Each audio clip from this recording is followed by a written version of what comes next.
Now it's time for the second of 6 episodes in Bill and Anra's story, How I Slayed the Dragon. Episode 2, A Seed is Sown. As I looked around Beirut, I couldn't believe I was really here.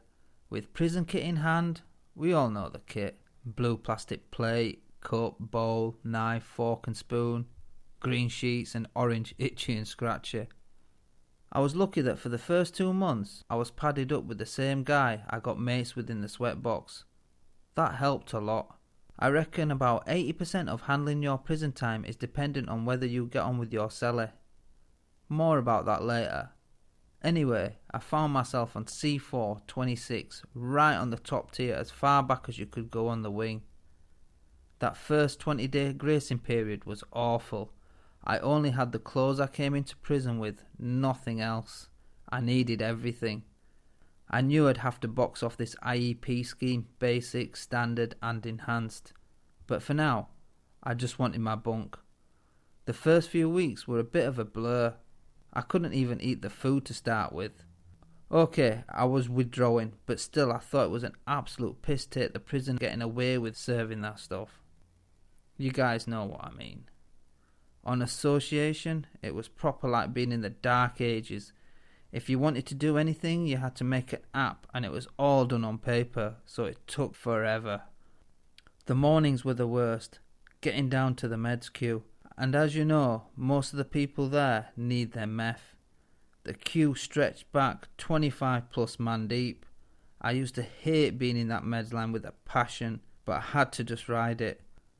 There'd be all sorts of dodgy dealing, backstabbing and scheming going on, and something would always happen to make it kick off. Often it was people getting chicken wing for redistributing meds. The prison system is undermanned and underfunded, and the officers are undertrained. So sometimes they took it out on us, and the prisoners suffered the consequences. Saying that, I came across a lot of good screws.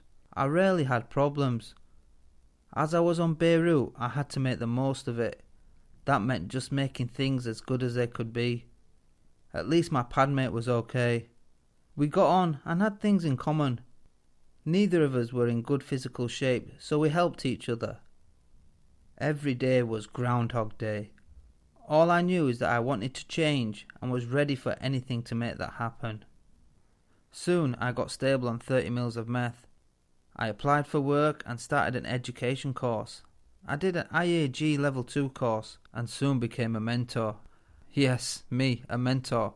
I was helping other prisoners and I enjoyed it. It kept me positive and it was good to have a routine.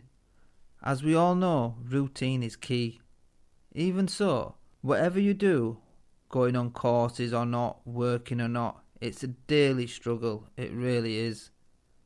Amongst all the scoring for drugs, hits being put out, people getting debted up, fights breaking out and all the hustling, looking back, it was a place of no hope, of despair, or so it seemed. But I was lucky. Something unique did happen for me. On my way to education every morning, I had to collect my meds. Where you ended up on the queue depended on where your pad was. I was usually in the middle of the queue, on the steps right at the end of the wing. So there I was in my usual spot. There was a poster I'd looked at every day without really noticing it, but that morning for some reason it caught my eye. It had a photo of prisoners in their whites in a Texan prison. They were sat in a classroom. The poster was advertising a course that they were doing, and it was telling you that it was happening in HMP Leeds.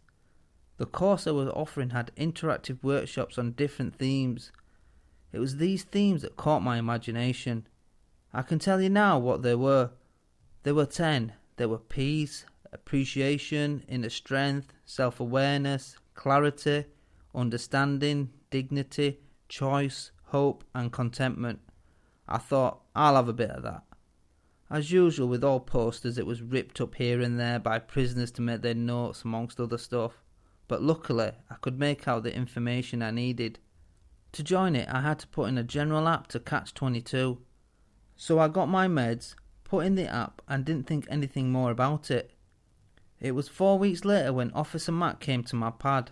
I thought, why's a screw coming looking for me? I ain't done nought. Luckily, he come to say, Nanra, be ready tomorrow after lunch. You're going to PEP. The PEP, or PEP, was short for Peace Education Programme. That was the name of the course. I thought sorted. Anything to get me off Beirut for an head change was just fine by me. It was the next best thing to a day out. Sure enough, Officer Matt came and took me to A-Wing. It was a different world, so much more colourful. They had working pool table, table tennis and proper leather seating. It was great to be off Beirut. So stay tuned, as I'm just getting to the nitty-gritty of my story. See you all next time.